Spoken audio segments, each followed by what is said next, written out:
తారక్ మీదకు తోసేస్తుంది. అమ్మగారు, దయచేసి నా మాట వినండి. నా వల్ల ఎలాంటి పొరపాటు జరగలేదు.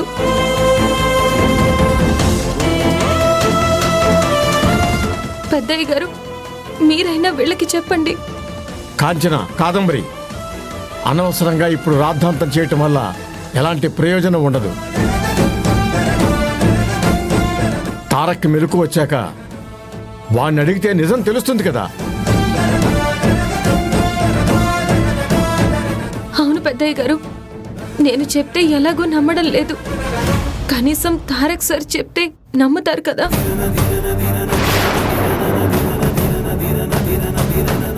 ఈ రోజుకి ఇక నేను నేర్చుకుంది చాలు, ఇంటికి వెళ్ళిపోదామని తారక్ సార్ డ్రైవింగ్ సీట్లోకి వచ్చారు.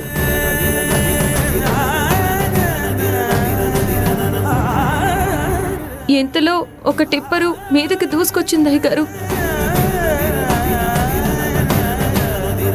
ఆ సమయంలో తారక్ సార్ డ్రైవ్ చేస్తున్నారు కాబట్టి కనీసం ఇప్పటి వరకు ప్రాణాలతో ఉన్నాం అయ్యగారు.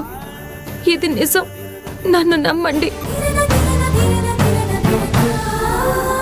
నమ్మడం నమ్మకపోవడం అనేది తర్వాత విషయం. అన్నింటికంటే ముందు వాణ్ణి బయటకు తీసుకెళ్ళింది నువ్వు, వాణ్ణి ప్రమాదంలో పడేసింది నువ్వు. తారక్కేమైనా జరగాలి, నీ తాట తీసి వదిలిపెడతాను.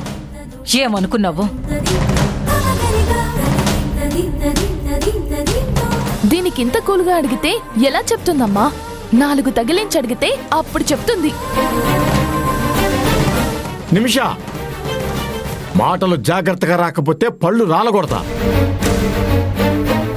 ఎవరితో మాట్లాడుతున్నావు? నీ వదినతో మాట్లాడుతున్నావు. ఆ విషయం మర్చిపోకు. ఏ ముహూర్తాన నీ మెళ్ళో తాళి కట్టాడో కాని అప్పట్నుంచి నా కొడుక్కి కష్టాలే. ఇప్పుడు ఈ గండం నుంచి ఆ భగవంతుడు నా కొడుకుని బయట పడేస్తాడో లేదో.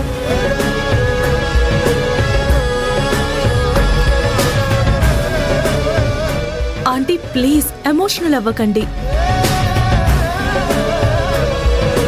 తారక్కి మంచి వైద్యం అందిద్దాం. కావాలంటే స్పెషలిస్టుల్ని పిలిపిద్దాం. మీరు మాత్రం టెన్షన్ పడకండి ఆంటీ, ప్లీజ్.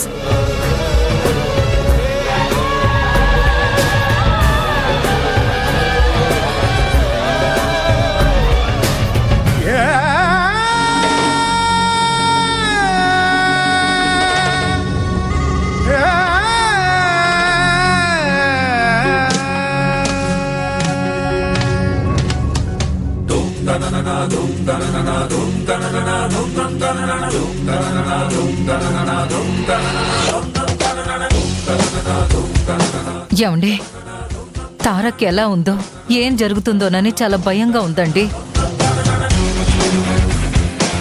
తారక్ ఏం కాదు కాదంబరి, నువ్వు అనవసరంగా కంగారు పడకు. మీరంత సులువుగా ఎలా తీసుకోగలుగుతున్నారు? మీరొక్కసారి డాక్టర్ని అడగొచ్చు కదా. చూడు కాదంబరి, వాడు నీకే కాదు నాకు కొడుకే. నీకు మాత్రమే ప్రేమ ఉంటుంది అనుకోకు, నాకు కూడా ప్రేమ ఉంది.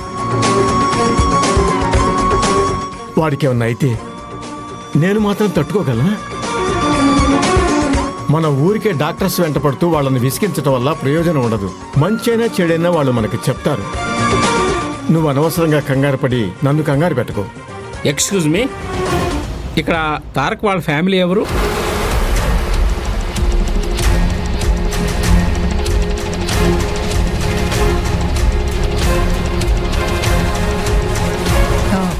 మేమేనండి. మీరిక్కడికి ఎందుకు వచ్చారు? తారక్ గారి యాక్సిడెంట్ గురించి ఒకరు మాకు ఫోన్ చేసి కంప్లైంట్ ఇచ్చారు.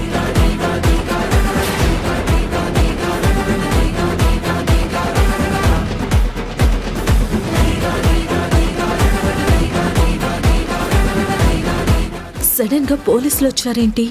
ఎందుకు ఎలా అని ఆరా తీయడం మొదలు పెడితే నా బండారం బయటపడుతుంది. నేనే యాక్సిడెంట్ చేయించానని అందరికీ తెలిసిపోతుంది. ఇప్పుడు ఎలా? మేమెవ్వరం కంప్లైంట్ ఇవ్వలేదు ఎస్ఐ గారు. నేనిచ్చాను.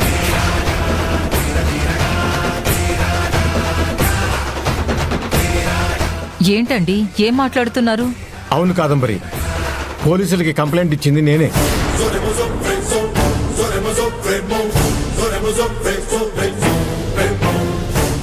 నాన్న, అసలు మీరేం చేస్తున్నారో మీకైనా అర్థమవుతుందా? పోలీసులకి మీరు కంప్లైంట్ ఇవ్వడం ఏంటి? మరి లేకపోతే ఏం చేయాలి? ప్రమాదానికి కారణం నీలవేణని నీలవేణి మీద లేనిపోయి నిందలేస్తున్నారు. మీరు వేసే నిందలు నీలవేణి భరించాలా?